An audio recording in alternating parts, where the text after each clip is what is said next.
is it's the wrong way round, and this is another thing we've been working with Sylvia on through her leadership with the TED Wish, which is the fact that this is one of the maps that has been produced, and people are still producing different maps, but the point I have here is if you're going to produce an argument for politicians to engage in marine conservation, probably the worst thing you can do is actually show them a map of what we've just protected and tell them how terribly difficult it is going to be to make 10%, because you've not actually visualised on this any of the sites that we might want to protect. So there's unfinished business in the World Commission and IUCN to actually not only engage people through Google to get this map more accurate, but then through Sylvia's hotspots to be actually showing the points that politicians might want to lead in terms of processions. We brought this together to try and demonstrate some of this for the second marine protected area marine mammal meeting, which was held in Martinique, to demonstrate what we could start to do with these things.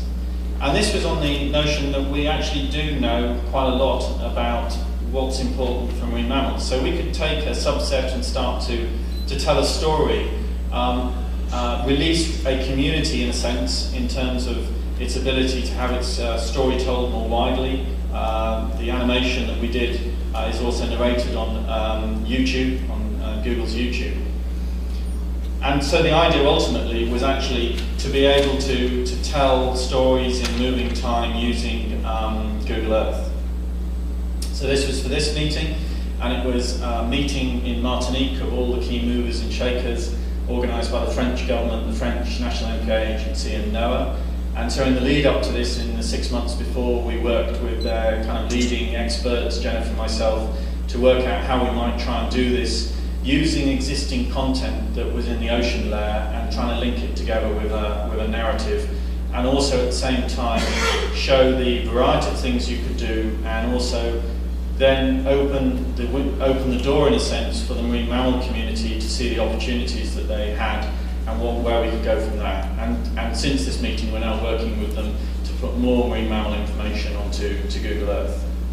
So what I'll do is I'll kind of play and narrate the animation for you, and then that will be where I'll be signing off. So this is the marine mammal tour that we did, and over the animation, I was explaining, as Jennifer did, that this is kind of the best scale three-dimensional model that was made as the basis for Google Ocean, and it enables us then to tell stories. So let's pick up the story where we were at that point, which is on Fort de France in Martinique. And we can come to the rooftop, and then we can take you on a tour of the world and show you some of the places that already are important and some of the places that should be protected. One of the challenges Google had was really how to not only have a three-dimensional ocean, but show that three-dimensional ocean in all its glory. So let me take you to where we had the last marine mammal, the first meeting in Hawaii and by the Big Island, and show you how Google managed to make that three-dimensional. So if we lower ourselves down towards the sea surface, you'll start to pick up a shimmering sea surface, just like the one you'll see from a cliff on a sunny summer's day. And with this, and there was a debate about where it made a splashing sound, you can go through the surface and explore an amazing three-dimensional under-surface world. This gives us a canvas on which we can start to tell the stories of marine mammals. So come with me just across the Hawaiian Islands, and we'll show you how we did this, telling the story of the humpbacks that migrate here from Alaska. And this is done with these little pop-ups that people can load information into, and then can be embedded and be shown to 1 billion people. So this is the humpback mating game in Hawaii. But if it's smaller marine mammals you like, let's pop across to some nearby islands. And let's catch up with spinner dolphins as they're sleeping, and perhaps just jazz it up a little here.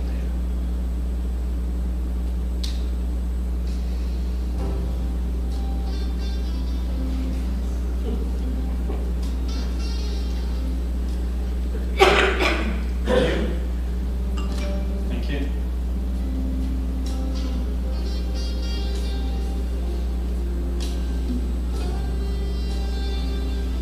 Sleep by switching off half their brains at a time.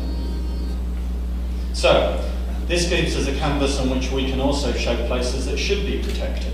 For example, the Costa Rica Dome, one of the 12 by 2012 sites that the Whale and Dolphin Conservation Society has put forward.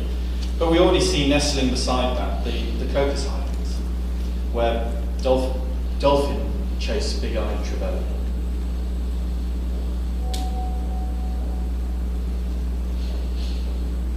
So let's follow the migration route of humpbacks and blues and go up the coast. As we fly over the top of the Gulf of California, it's a place which is really important for marine mammals, both those resident but also those on migration. And nearby we see the Channel Island National Marine Sanctuary established in 1980. And this is one of the places where we put these really cool little animations which enable you to show the benefits of protection.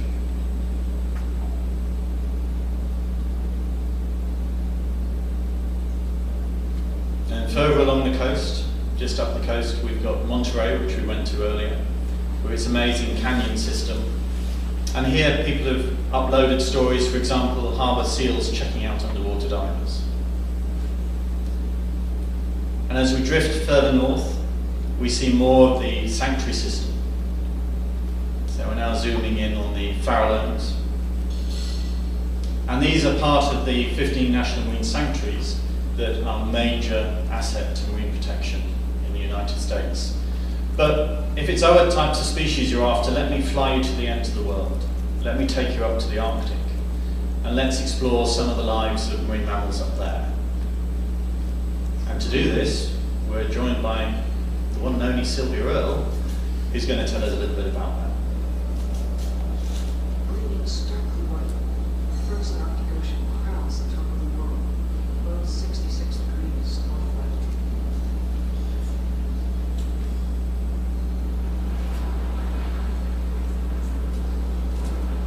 In the Arctic, frozen ice and below, wildlife prospers brought by the sea, the hospitable for larvae.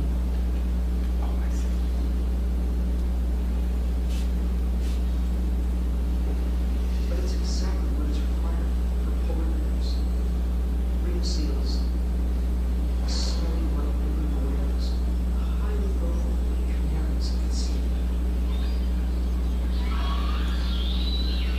And the idea here is to try and fill the auditorium with whale calls. At this point it cuts off and everyone gets frustrated, so I say at that point you go to your own version of Google Earth and have a look. And as we fly down the east coast, we see another place that is in need of protection, the eastern shoals of the Grand Banks. But just near there is really one of the iconic places for marine mammals, which is the Stellwagen Bank National Marine Sanctuary. And here again we see the diversity of content, in this case telling a little bit about the lives of other things that are in that sanctuary. And this is a place which generates something like 126 million per year from tourism-related activities related to whales. And we also then can tell the stories of species that are being subject to threat and pollution, such as the northern right whale.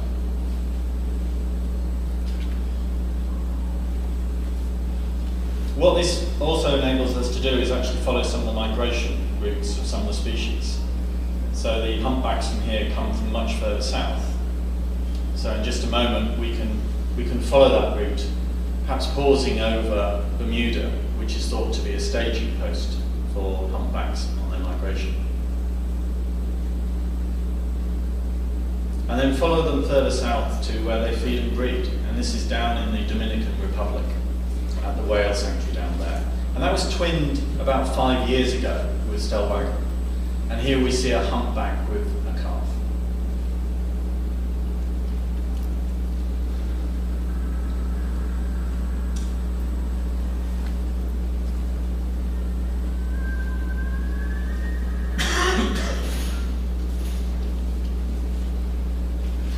So like elsewhere, and like Stellwagen, whale watching is also an important contribution to the economy in this region. So that's about it. We'll pull out, and as we pull out over the Caribbean, you can see the Argo Marine Sanctuary, which was established just a couple of years ago. Where's the name come from? Well, in Meridian mythology, Argo means goddess of the ocean. So from the giants of the sea and the goddess of the ocean, that concludes Untitled.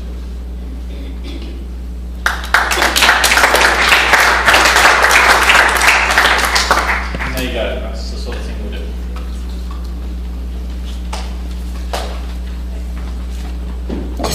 Well, thank you, Dan. It's been a wonderful partnership.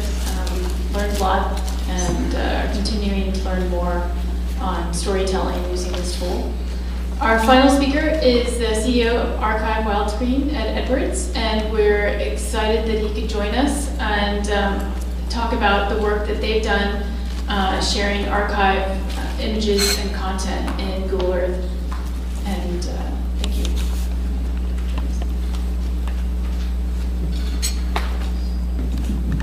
Thank you, Jennifer.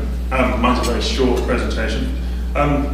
Wildscreen, for those of you who don't know us, is a wildlife media conservation communications charity based in Bristol in the UK. Our mission is to use the power of wildlife imagery to inspire people around the world to discover, to value and protect our natural world.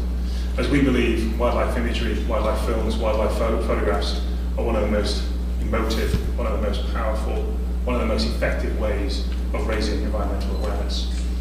To that end, we run the world's largest wildlife and environmental film festival, Wild Photos, which is the UK's leading international nature photography symposium, and a project called Archive, which is bringing together the world's best wildlife films and photographs on the world's threatened species and making those available to everybody around the world via the Archive website.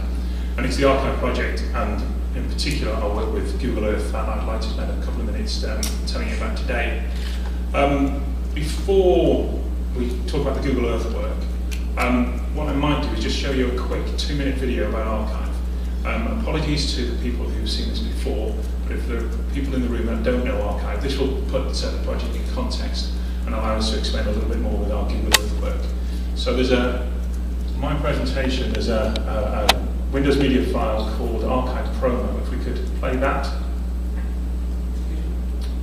The 3 videos that I uploaded, one's called Promo, and if we could have the volume as loud as possible.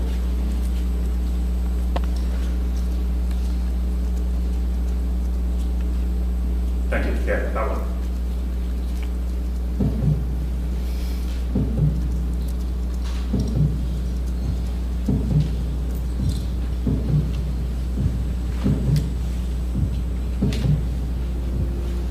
A vast treasury of wildlife images has been accumulating over the past century, and yet no one has any idea of its full extent or indeed of its gaps, until that is now. Archive is going to put that right, and it will be an invaluable tool in the future for anyone concerned with knowledge and care for the wildlife of the world.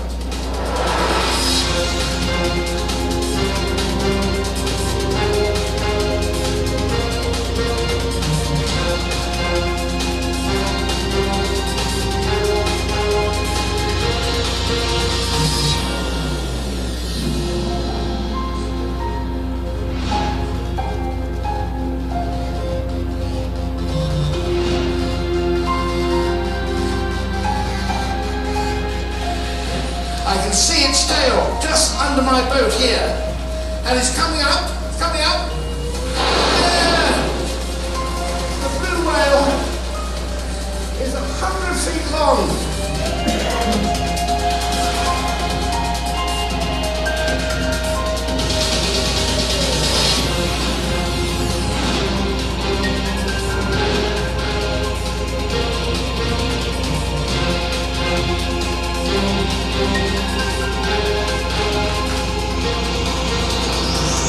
Wildlife images are one of the most powerful ways we have of engaging people in the natural world.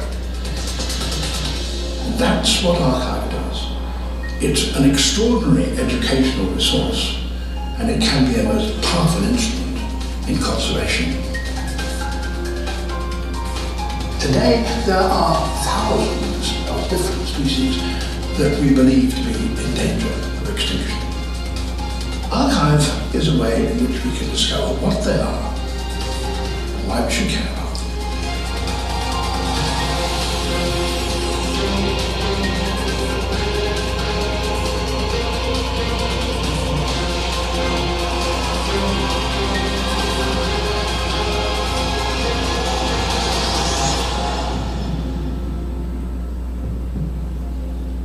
So hopefully that's given you a little bit more information about what we're doing with the archive project. As I say, we're bringing together the world's best wildlife films and photographs on the world's threatened species, and prioritising those on the IUCN Red List, categorised between critically endangered and vulnerable. So far, we've profiled over 15,000 of the world's species, over 9,000 of which are on the IUCN Red List, making some 100,000 film clips and photographs available via the archive website. And last year, the archive website received over 10 million visits from people all around the world. But as well as profiling the world's threatened species on the archive website, we're really keen to repurpose and repackage the archive content in different forms to reach out and engage different audiences. I'm very keen to work with partners to put archive content onto their platforms to reach and engage their audiences. So we were delighted when, further to discussions with Google Earth, they asked us to put a couple of layers together, one on the for the global awareness, the terrestrial layer, and also a marine layer for ocean in Google Earth. If we could play the second video, which is called Explore, please. Thank you. This is just a short video of a combination of the two layers, both the marine layer and the terrestrial layer. What we wanted to do here really was to enable the billion Google Earth users to zoom around the Google Earth and learn more about the world's threatened species, putting them in a geographical context so users could find out where they live, what they look like, what makes them special, what the threats are. Here we're diving into the kelp forests off Cannery Row, looking at sea otters. Of course, there's, as well as the species of information, as it's the archive project, we were very keen to use our films and photographs and really tell the stories of these species in the place where people can actually go and see these species, where these species actually live. We're also very keen to put a sort of justification of why we put the place mark where we have. Obviously, it's relatively easy. We all know that sea otters are home at Cannery Row off Monterey Bay. Other species not so easy. This is the golden toad, now extinct. All we have of that species is a few minutes of footage and a few photographs, formerly of the Monterey cloud forest in Costa Rica. This will play in the background as I talk over it, but we were very excited by the fact that we could also put the place marks in the ocean, and by tilting up, really give our users a context of where these marine species can be found. It's not just a deep dark blue, there is a landscape. So again, this is just again some footage for the oceanic white-tipped shark. And although these layers were designed to operate in isolation on the Google Earth downloads, so users can explore the sea otters in Monterey Bay, or go over to the Galapagos and watch the marine iguanas feed underwater, or dive to the depths of the Comoros Islands with the sea cats. We're also keen that they had links in from these balloons to the archive website. And we're delighted that since we launched these layers on Google Earth, they've actually brought in over 500,000 visits to the archive website. So it's a very, very powerful tool. Obviously with a massive audience on Google Earth proper, but also bringing in many visitors to the films, to the photographs on archive. And apologies to all the marine people in there, and I did warn you there's in the room there's some terrestrial ones in here as well. What I might do in a second is just escape from this. I think you've got the gist of what we were doing with the archive layers. Maybe we just wait for a few seconds of one more video.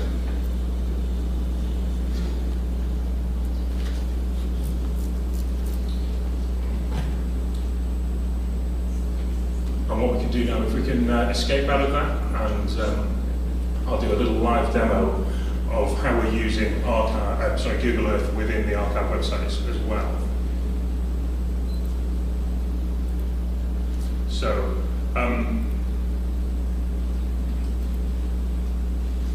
who's going to load? Yeah.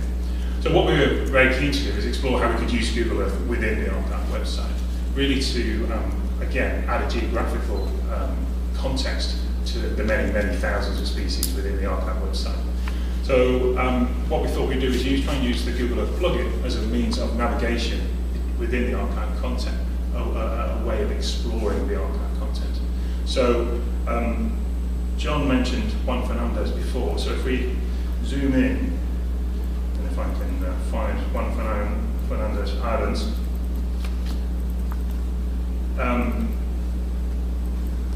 each of the place marks here has a small, photo of the particular species, a little bit of information, and then links directly to the